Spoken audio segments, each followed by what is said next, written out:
And here's proof that you can drink coffee and get work done at the same time. All right, so I am being a little more cautious with this car. Normally, to be honest with you, I don't take this much level in paint protection. I have been seeing some car covers that are floating around on some of our auto glass pages here recently. I think we're probably going to invest some and get our company logo on them, so as our team expands, everybody's got some car covers and we can really work on it. But Corvette owners are particularly picky. German car owners, Lincoln owners, but Corvette's at the top of the list. So we're just taping up our fender corners, taping up the edge of our hood, taping up this top plate because I'll be working around it a little bit. These A-pillar trims actually removed from the car, so these are going to be pulled off and they're going to go on our stand behind the car to get away from it, and then we can actually get some, get the windshield and stuff out. So I'm not going to put as much of an emphasis on those A-pillar covers. We're going to go ahead and get some wipers off. We're going to get our cowl off to expose the bottom of our windshield. So, a little trick on these GM covers. What I like to do, everybody tries to get under these guys on this little nook on the back right here and pop them up. I find they break a lot when you do it that way. What I find that works better is I get on the corner of it and I turn it.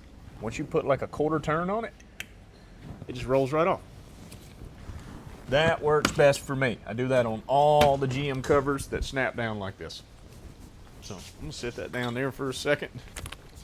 It's getting time to do a shop cleanup. We've got stuff laid everywhere. Let's see how these fit.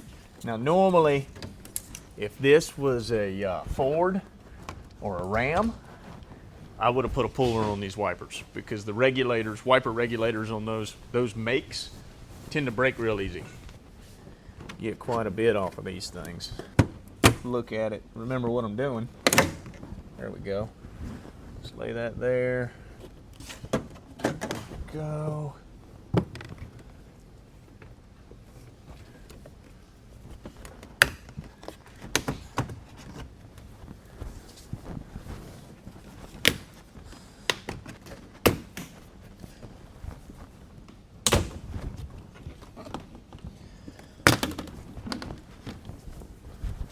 And all this stuff just snaps together.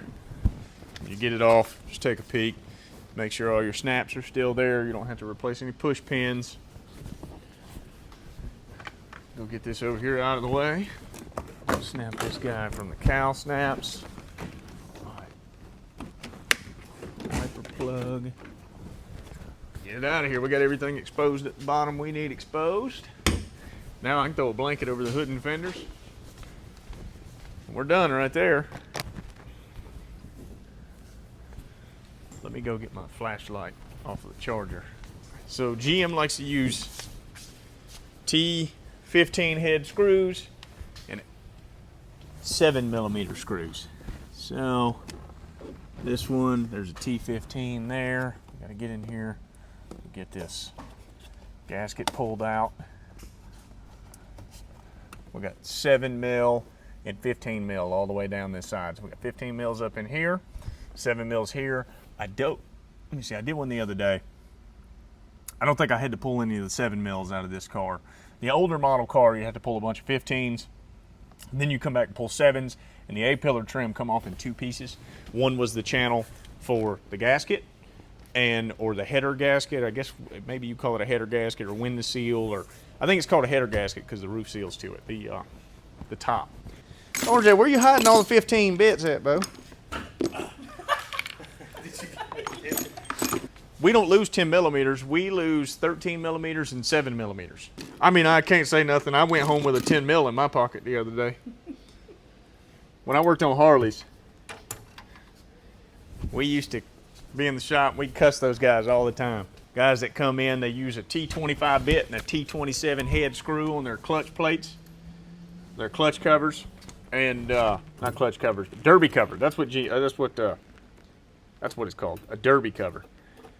And you'd have to drive the next size bigger. You'd have to drive a T30 Torx bit in it to get the stripped out T27 out, and then we'd have to replace the screws.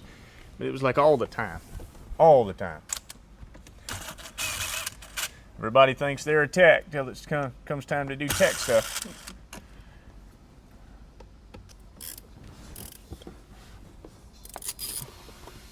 This one's actually kind of aggravating to get back in too.